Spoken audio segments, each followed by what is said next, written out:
Welcome to another episode of The Dissection. Shocking news today. Unexpected news. Floyd Shivambu has left the economic freedom fighters. Who would have thought that this day would be possible, that this day would come? I watched the EFF press conference, and I did not think that their press conference, when they made the announcement, would be an explosive event. When I saw the statements, the ones they make on Twitter and all of the other places that, listen, EFF is going to have a press conference tomorrow. I didn't think that it was going to be something that would deal with this. I thought maybe it would be Julius Malema addressing some of the issues with Chidima Adechina and her participation in the Miss Nigeria. I thought it was going to be that kind of a conference. I did not expect this. This was something else. What Floyd said was so unexpected.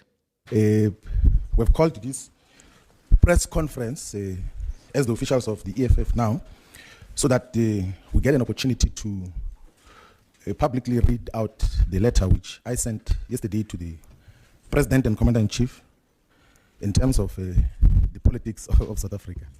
I'm going to read the letter word per word so that there are no speculations in terms of the basis upon which we are communicating this particular decision. So the letter says, "Greetings, Comrade President. The chairperson of Ward 44, Johannesburg, has informed me that my membership of the EFF has lapsed. And I said, please be informed that I will not renew my membership of the EFF in Ward 44, which is one of the best performing wards in Johannesburg region. I also request to resign my position as Member of Parliament and all positions in the EFF. I will only do so after receiving a go-ahead from the organization because it is the EFF that deployed me to Parliament. I cherish and appreciate the work that we collectively did in the EFF and building a formidable organization. I believe the aspirations and vision contained in the organizational redesign document of the EFF can still be achieved. That the visions that are contained in the organizational redesign document of the EFF can still be achieved, and that I believe so. That my non-renewal of EFF membership is not a vote of no confidence in the organization, but a revolutionary act that will allow progressive forces to unite and work towards the agenda for progressive and revolutionary change. I have never in my service of the organization acted outside its democratic and revolutionary decisions, discipline and practice. I have served with humility and discipline. I will never abandon the cause for economic emancipation and true freedom in our lifetime. I will never compromise my commitment to true emancipation, and I will never abandon my commitment to the Marxist-Leninist ideological lenses and view and guide to action in my understanding of society. I will not do and say anything that will compromise the integrity of the organization that we have collectively founded.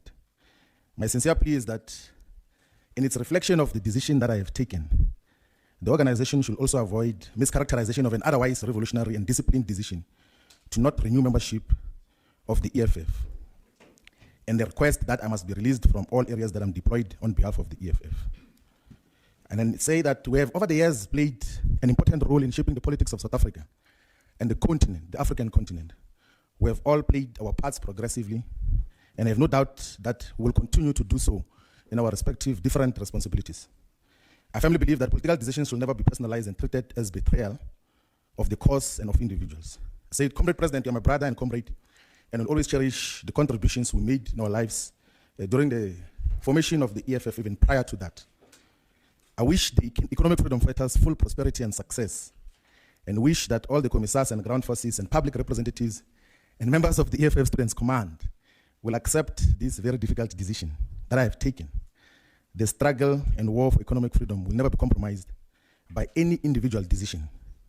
It has been ingrained in the hearts and minds of many people in South Africa and the entire African continent. Revolutionary regards and God bless, and the letter is signed off. And just to give clarity so that there is no speculation, I've decided not to renew the membership of the EFF because I will join and participate in Umkhonto Wesizwe party. I am not going to speak here in Winnie Mandela House as to what is the basis of that, because that will be tantamount to campaigning already for Umkhonto Wesizwe party. So I'm going to be actively involved in Umkhonto Wesizwe party and shape its direction and the politics that are obtaining today in South Africa. So that is to end the uncertainty or speculations that have been obtaining in terms of what is going to happen. There is no specific position that has been assigned to me. There is no commitment or any promise of deployment to parliament or to anything.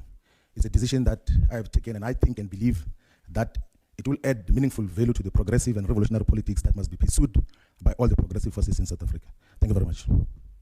When you consider the Julius Malema response to this, you could see that this guy is hurt. He's in pain. He's clearly articulating that he didn't expect this decision. This is not something that he thought would happen. I mean, just look at the demeanor of Julius Malema in this moment. Thank you very much, members of the media, the officials of the EFF. I stand before you to accept the decision of the Deputy President of the EFF, who has voluntarily resigned his positions and did not renew his membership. When he sent me a letter yesterday, I felt the same pain when I received the news of the passing away of my mother. Because Floyd, to me, is not just a comrade, he's a brother. And he will remain a brother even when he pursues his political career differently. We formed this organization together. And I've told him that resigning from the EFF is equal to resigning from himself, because this is his organization. The constitution of the EFF does not allow people to resign and join other political parties and come back to the party. But I've made this offer to Floyd, that the day you decide to come back, you are more than welcome, because you are not a member, you are a founder of this political party.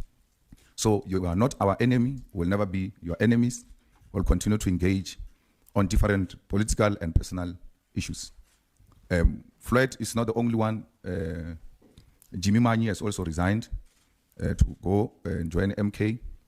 And there will be many others who are going to leave the EFF because they've got their loyalty and support to the Deputy President. So fighters on the ground should be prepared for more people to follow.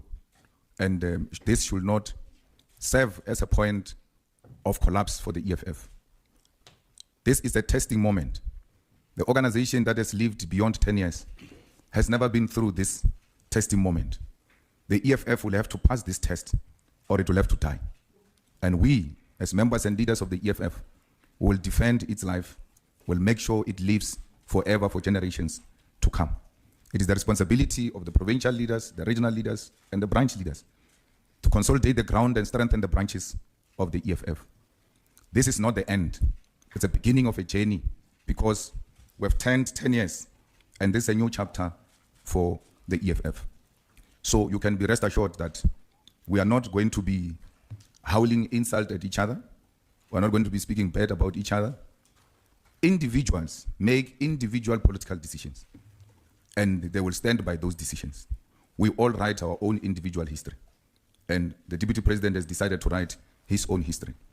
And individuals will leave the organization, but the organization must still stand, because the organization must live beyond individuals. If it is an organization, it can't rely on the existence of individuals, including me as a person. If it happens one day, I die, the EFF will have to live beyond me, because the EFF has got its own founding manifesto, its own election manifesto.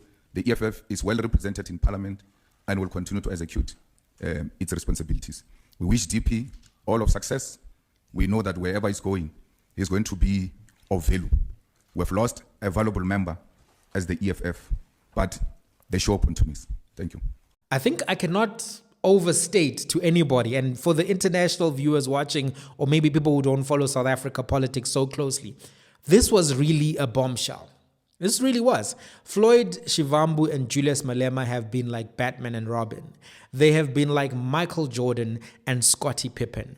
They have been a dynamic duo, one that I assumed was tighter than a Springbok scrum with ox in it. To see this really does reshape some of the dynamics of South African politics, and particularly the dynamics of South African politics on the left. This is really going to be something that will have permutations and combinations, some of which we won't be able to see today, because lots of questions still remain. But the first thing that I want to say is that this was a dignified breakup.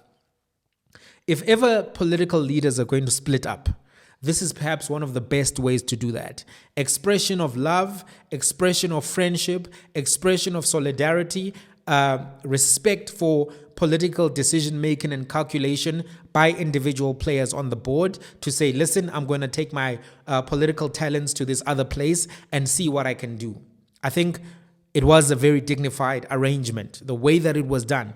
Even the refusal by Floyd to address anything that gives MK platform in EFF's house, I think that was respectful, because it showed that I still respect these guys. I still understand that I was part of building this institution, but I'm going somewhere else. I think I need to go somewhere else. I think that was, if you're going to do this kind of a thing, this is the best way to do this kind of a thing.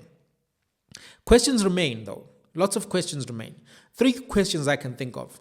What will Floyd actually give as his full reasoning when he gets to the point where he speaks from the MK podium in an MK capacity and actually then say, this is my full reasoning as to why I thought this left-leaning organization is no longer the appropriate vehicle for me, and I now need to go to this other new organization, which is still shaping itself, forming itself. That's something that I think we'll have to wait and see.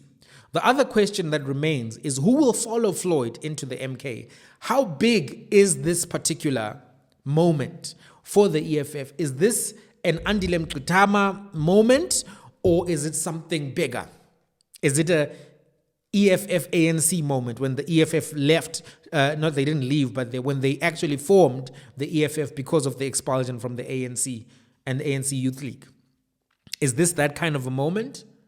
What position will Floyd get in the MK party? That will also be something that I think a lot of people will be asking, because what could have been the offer? So big, so juicy, so delicious. You know, they went to drink tea in Kandla. What was the tea? What flavor of tea was Floyd offered? Was it chai tea? Was it pomegranate? Was it one of these infusions? Was it chamomile tea? What was the tea that was so delicious, so honey and lemon, that made him say, I'm done with this organization I built, I'm going to this other entity? Questions remain. One of the things I want to discuss in this video is what are the potential benefits to the EFF from this decision and the risks to the EFF from this decision. A lot that everyone is saying right now is indeterminate, because we still need to think and process and chew on this content to get to the bottom of it. Number 1, benefits to the EFF. I think that the EFF will be able to remove the VBS monkey from their back. The VBS scandal has gained teeth. It has gained teeth, and that is something that is unfortunate for the EFF, because for a long time, there wasn't more information or evidence that really seemed to suggest that certain people who were implicated were involved in the manner that Polly Van Veek and Daily Maverick were alleging. I mean, Daily Maverick went through trash, they collected condoms, they did a lot of things, but they couldn't come up with something sizzling outside of what was innuendo. But when that affidavit was signed by Matodzi, because Matodzi, remember, is somebody who was making a plea deal. Matodzi is somebody who's saying, listen, in order to reduce my sentence, I'm going to come clean. I was the mastermind of the VBS issue, and this is what happened. I met Floyd. This is what happened. I gave this money to Brian Shivambu, this and the other. That, in terms of evidence, has a higher burden. It's still something that needs to be tested in a court of law through cross-examination, etc. But if he's willing to be a witness and provide witness testimony, that is something that it changes some of the elements of the game, which is why the issue got the attention that it did. It wasn't coming from just journalism. It wasn't coming from speculation. It wasn't coming from I searched people's trash. It was coming from the mastermind saying, this is how I did things with A, B, and C. But the name that most commonly came up there was Floyd Shivambu, Brian Shivambu. Those were the names. Those were the names that came up. Those are the names that took the money. Those are the names that were most directly and most closely intimated with this. Of course, the guy said that Julius was in the room when he met with Floyd the one time, but the name that Paulie van Wyk reported on more than any was Floyd Shivambu. So Floyd Shivambu is most closely associated with the VBS scandal. His removal or his departure from the EFF allows the EFF to heal from that particular, smite, so to speak. It allows the EFF to distance themselves, in a manner of speaking, from the VBS scandal. Because now you have to say MK are the VBS looters if you want to go and make that accusation. So that's one thing I think is going to be part of the benefits to the VBS. To the EFF. Of course, the EFF is not necessarily going to attack Floyd Shivambu, but I think it doesn't ring the same when the main person accused of taking the money from Matodzi is Floyd Shivambu and is no longer within the EFF. I think that's something that goes away to a degree. Number two, I think that it allows the EFF to say, look, one of our biggest low performers is no longer in the organization. We can reshape, we can reboot, and this is a word that the ANC loves a lot, renewal project. We are renewing. We are going to renew the dawn, new Vaseline, all of those kind of narratives. I think it allows EFF to actually say the same. One of the things that is critical to note is that the EFF was blown out of the water in KwaZulu-Natal. Floyd Shivambu was assigned to KwaZulu-Natal. So it seems as if almost, there's been some accountability, responsibility, whatever you want to call it, for Floyd Shivambu's underperformance. But there's now an opening up of leadership positions. There's now going to be this big competition for vice president of the EFF. And many people are going to be interested who shows up there. Let's say, for instance, Mbuyiseni Ndlozi stays. We don't know right now who's going with Floyd. But let's assume Ndlozi stays. Let's assume Ndlozi becomes vice president of EFF.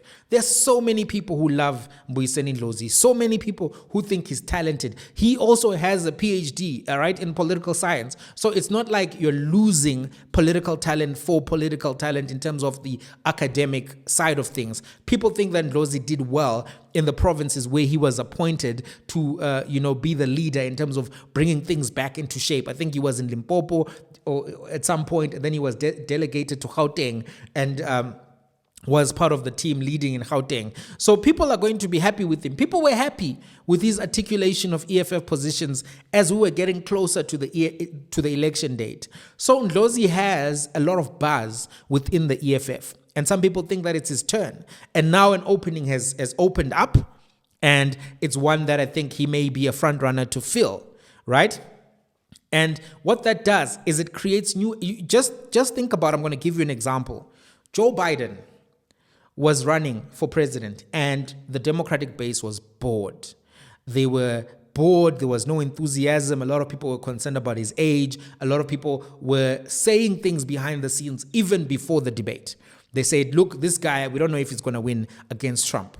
And then as you saw, he did the debate, and the debate was done so early, I think almost to trick Joe Biden to say, we need enough time to get a new candidate without shocking America. So Joe Biden did that debate. He did poorly. I think everyone around him knew he was going to do poorly. Even Trump had easy opportunities to say, I don't even think he knows what he's saying. Remember all of those moments. And I think this is similar, because when Kamala Harris then came in, all of a sudden, boom, there's energy within the Democratic base. Everyone is endorsing her. 300 million becomes available almost in the space of 72 hours. Now the Democratic engine is roaring again. You have Meg the Stallion and all of these other people participating in the campaign in a way that they were not when Joe Biden was on the ticket. In fact, George Clooney even said, the Joe Biden that you guys saw in the debate is the same Joe Biden I've been seeing. It's not like he had a bad night. This is where he's at.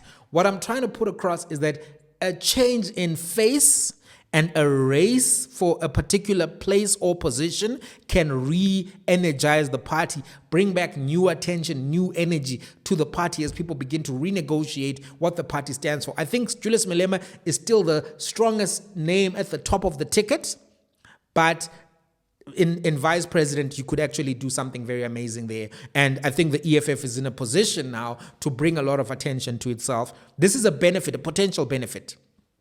I think also, let's assume that a lot of people leave with Floyd.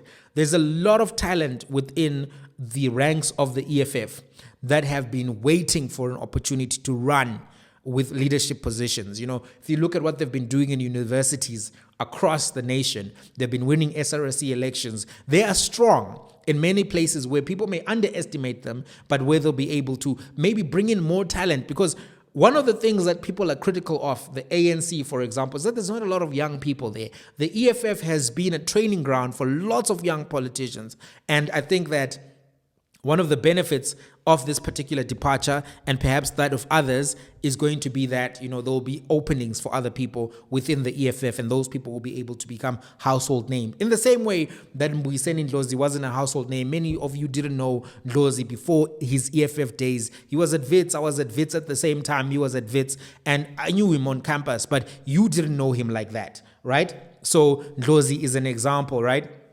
Vuyani Pambo being another example, Naledi Chira, these people who came up in Fees Must Fall, many people didn't know these people, but we knew them because of the EFF. So there are some benefits that potentially come from this, right? Risks.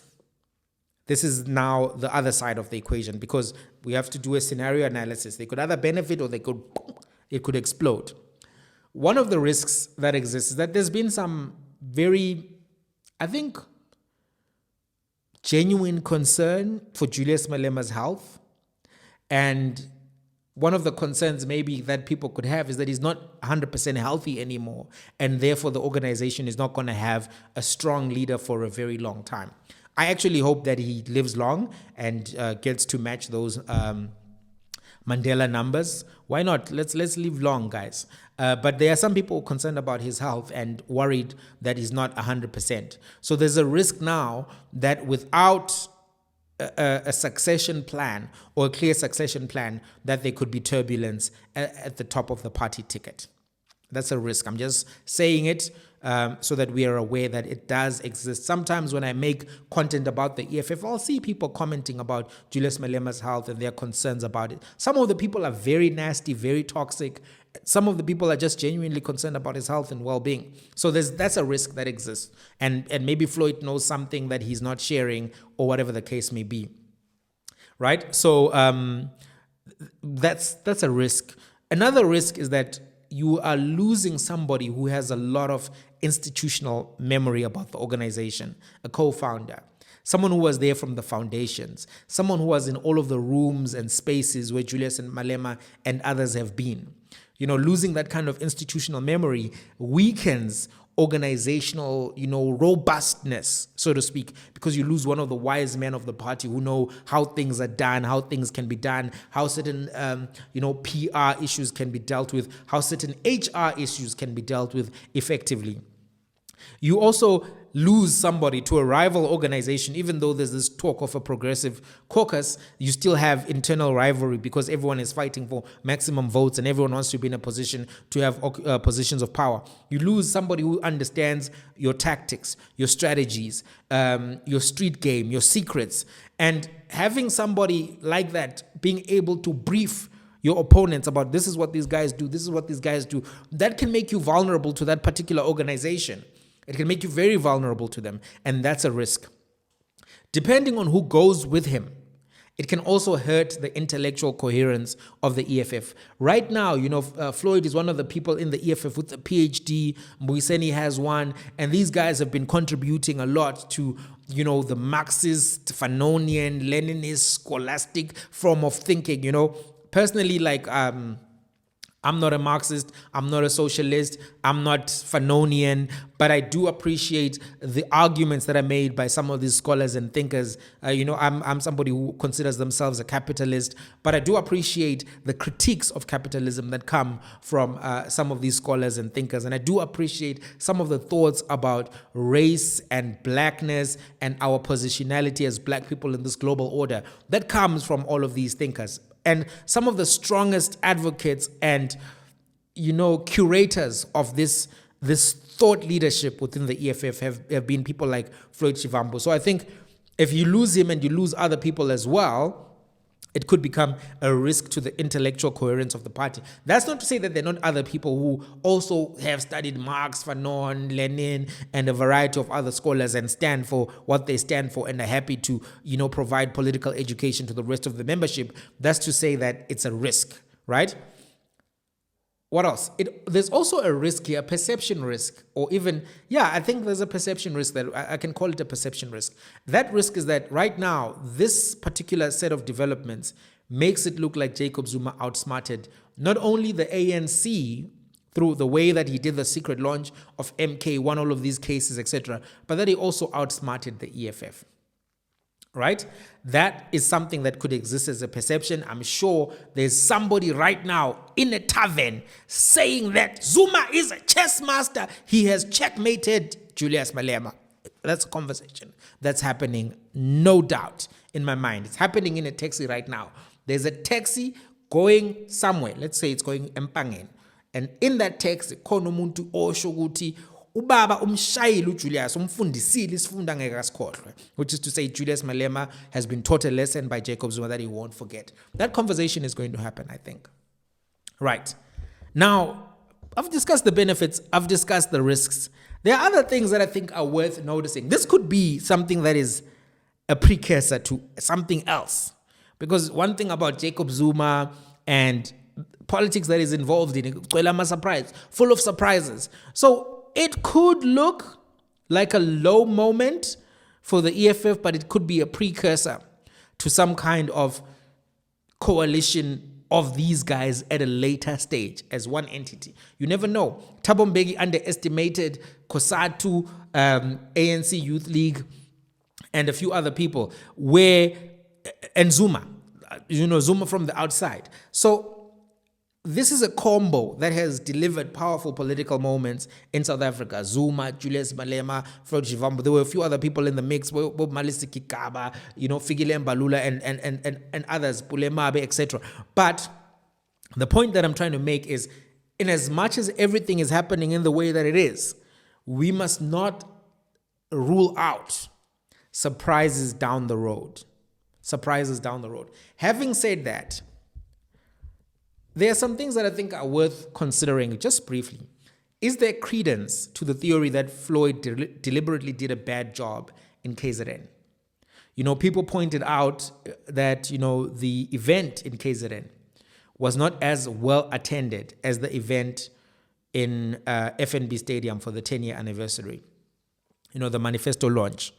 That was fair. It wasn't 100% full, but I thought I was there. I thought it was full enough. I thought this is a respectable turnout for KZN considering the dynamics of politics in KZN right now, right? I was more shocked when I was looking at that scoreboard, when I was at the Rock Center, Results Center there. And I was like, yay, EFF took a beating in KwaZulu-Natal. They lost 300,000 votes. So I wasn't on the ground in KwaZulu-Natal to the point where I could check and compare to say, this is how they did it before, this is how they're doing it now. So it's not going to be possible for me to say Floyd deliberately sabotaged EFF in KwaZulu-Natal. That's not possible.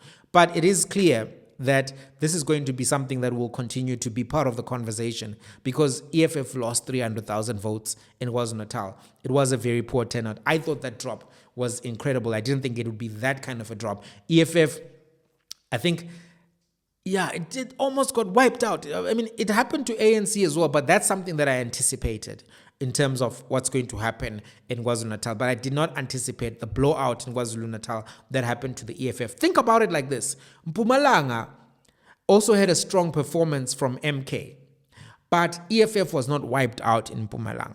But in KZN, it was very damaging. I must also say that, I wasn't surprised by Mzwane Lemanyi leaving to join MK. I mean, I was surprised that it's happening at this particular time because I wasn't expecting anything of this nature in any case. I think we all were not expecting this. But why I'm saying I'm not surprised is because Mzwane Lemanyi has always seemed to me to be a Zuma ride or die. I thought his appointment into the EFF to begin with was to create a direct line of communication between MK and EFF. I just thought, look, these guys, they're working together behind the scenes. We're going to see where it goes. And, elections happened. I didn't see any movements. I didn't see any coalescing, nothing. I was like, maybe I was wrong. Maybe he genuinely changed his mind and wants to be. But this move was something that I thought, okay, this makes sense. This is something that he would do and he has done, and I thought he would do, and I'm surprised actually that he even joined EFF to begin with. So that's a comment on the Mzwanele Manyi side of the equation. Now, if I gave some speculation, and at this point it's really speculation because we have to hear from Floyd himself, why would Floyd make this move? Let's assume there's nothing nefarious, that there's nothing to do with VBS. Let's assume that he's just a guy who's making a political strategic calculation, looking at EFF conference, thinking about things, right? I think number one is a recognition that there's limited room for growth for him in the EFF. I think there's a lot of new interesting names under him that people want to see ascend to leadership, but that also above him, there's not necessarily any space for him at this particular point to move, because Julius Malema is still the strongest brand in the EFF, in my opinion. I don't think that anybody can pull the crowds that he can pull. I don't think that anybody can rhetoric like him at his level.